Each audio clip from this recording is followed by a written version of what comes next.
Hello, my name's Elsie Anakwe. I'm a parenting coach and a solicitor. I'm going to be talking about homework. I'm just going to be sharing a few tips on how you can help your children to be more efficient with their homework. By the way, who said homework cannot be fun? It can. As we know, some children struggle with doing schoolwork. There are, of course, reasons for that, which can vary from the fact that a child might not like a particular subject, or maybe they're finding a particular subject or some subjects in school hard, or in some cases, they feel that some of the work they're doing in school is not challenging enough. If your child falls into any of this category, what do you do in order to make sure, especially when it comes to homework time, that they are able to do their homework efficiently and still be able to enjoy it? I know that most times when you hear of homework, you don't think of enjoyment or fun. Even if there's no fun or enjoyment in the homework, you can at least still work with your child to ensure that they try as hard as possible to complete the task that they've been given.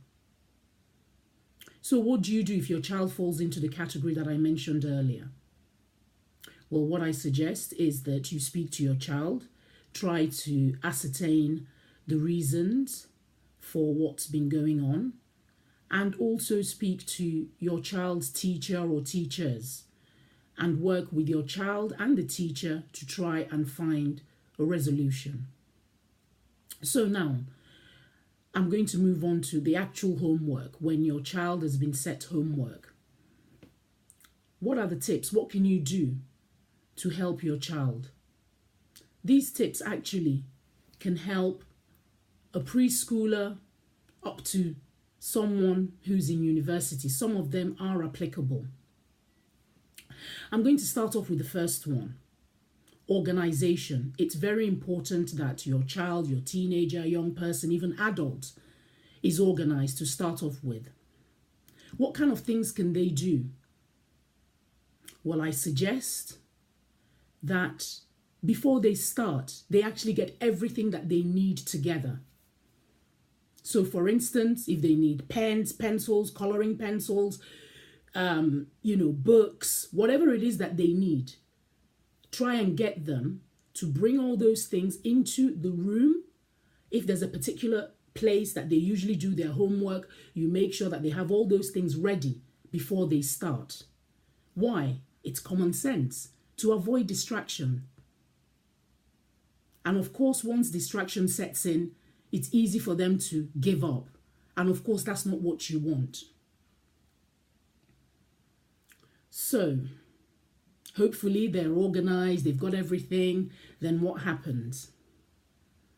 You try and allow them to work through it. A very important point also is when your child has been given homework, it's best to try and get them to do it as soon as possible.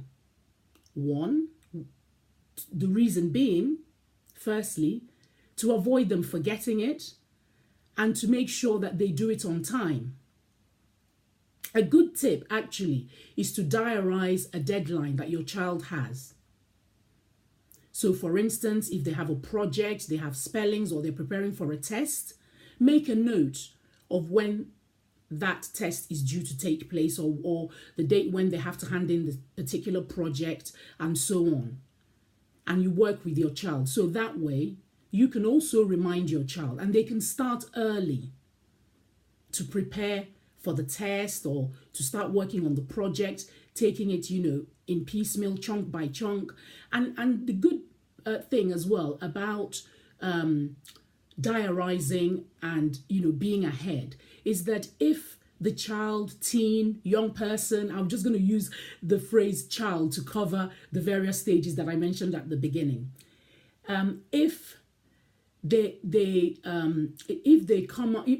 find themselves struggling with a particular task, at least if they started early, it will give them enough time to try and resolve that problem.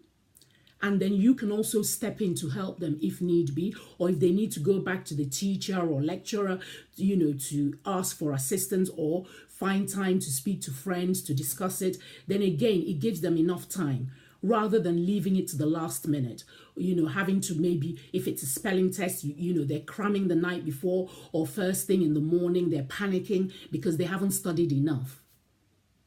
I know some of these tips, you say, oh, it's common sense. It is. A lot of you watching this will think, I know this. It's one thing knowing something, but it's actually, putting it into practice and being reminded of it. It's also good to encourage independent learning. It's not it's not the best to always try to resolve the problem for your child. So, the minute they says, oh, I can't do this, I'm stuck, you're running to rescue them. No, let them try and figure it out. It helps with, developing problem-solving skills as well.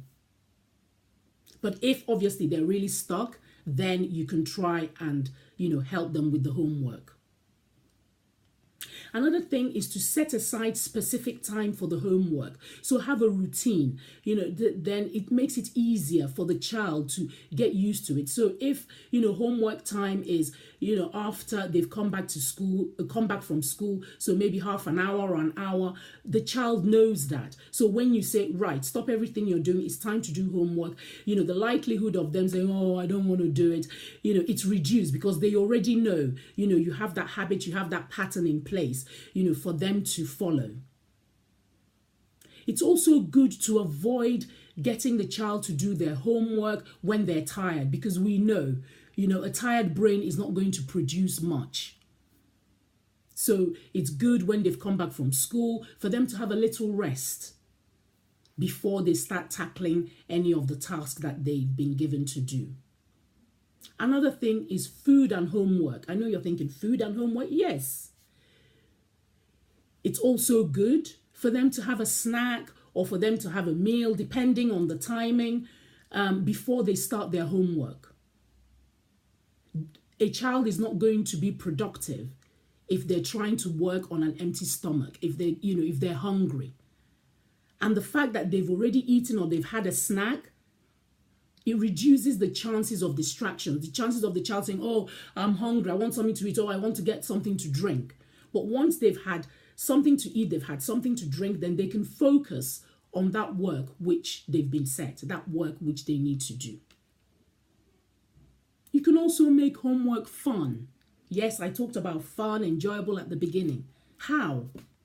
You can work with your child, help them with research. You can also talk to them, about your time at school, what it was like, how you did your homework, and the difference. You can also, most times, parents want to take away the gadgets, from the children. This might be a good opportunity to say, actually, do you know what? I'm happy for you to use your iPad. I'm happy for you to use the laptop or whatever, in order to do research. So you're obviously helping the child to be independent, helping the child to do some research as well. And they're thinking, oh, that's good. I get to obviously use these gadgets. But of course, you have to be strict and make sure that your child is actually doing the research, doing the work, and not, playing games.